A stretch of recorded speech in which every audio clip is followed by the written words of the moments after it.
talked about his fastball just not being there today and felt like he didn't have the normal ride on it. At times it was almost sinking. When did it look to you like he was off with that pitch? Well, you know, he's got such good command of all his pitches. He was having trouble getting the ball away from his glove side. You know, he's trying to throw the ball in, for instance, to Bell, and he can't get it there. A lot of pitches that were leaking on him, but you know, with Max, that's happened before. Early in the outing, he's made the adjustments, and tonight he wasn't able to. But you know, we didn't score any runs, regardless of what. Obviously, the expectations for Max are always high because of his track record, but you know, we just didn't score any runs. We knew Darvish was going to be a challenge, and he was.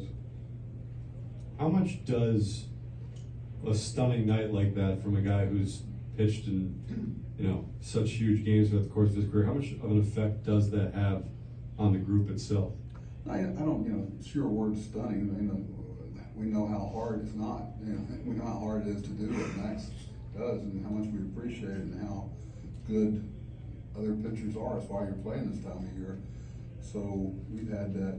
You know, it's happened. Some we've had, and guys who've fought their way through it. Just tells you how good Darvish is. Our guys obviously had a lot of want to, and you know, we had a man on third and one out twice, a chance to hit back early and gain some you know, momentum getting back into it. Usually we answer there and we had a chance to, but Darvish wouldn't let us.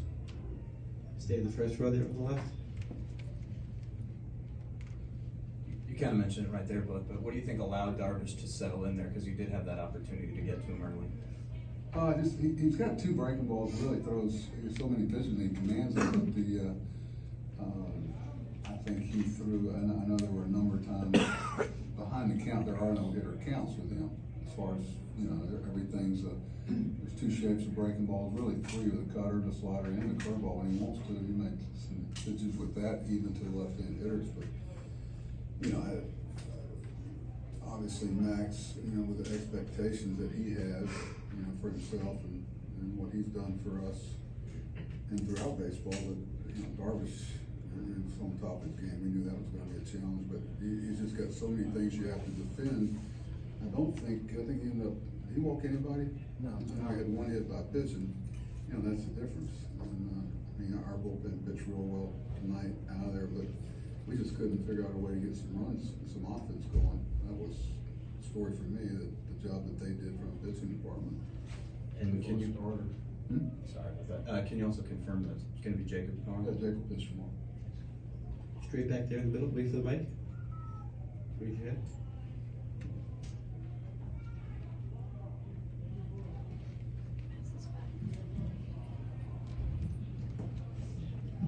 Gotta get some more mics. Hey, Buck, just you know, to that point, when you made the decision to pull Max, just take me through your thinking about bullpen order, and you know, was there any thought to maybe Peterson and Len first, or just sort of how you came about the order that you did out of the rest of this one? I'd really like to keep Pete real short so that he's available the next 2 days. Something he hasn't done a whole lot of, and we were able to by picking the inning. And whatever order we did, they certainly pitched real well out of there. So I want to get Michael out there too. And I thought that all those guys, I feel confident with them. Lugo's pitched real well against left-handed hitters through that rip we had there. So May's a guy that can get ready quick and get in the game, and didn't want to. We've actually been able to pitch him last couple of times, finish up an inning and go back out there. That wasn't something he was able to do earlier in the year. Gary? Hey, Buck. So Max said he was feeling fine, but he really didn't have an answer to what kind of a cumulative effect the injuries, the side injuries, has had on him and missing time for much of the year.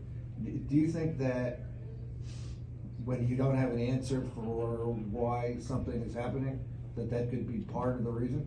Oh, always. You know, nobody looks in the mirror harder than Max. He's always trying to figure it out, and I'm hoping that we can play well and give him a chance to get back out there. But you know, it's going to be up to us starting tomorrow.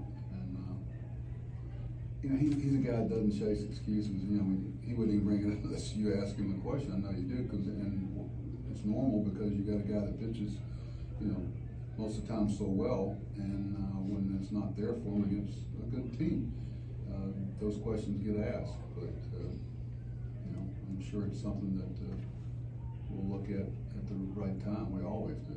But you know, I'm like you see it and you go, what there's something going on there. But you know, if you've been around Max as much as we have, he doesn't chase anything other than the mirror.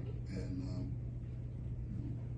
we'll look at it though. Obviously, when you see something that break from what your expectations are, you do look at things like that. Yeah,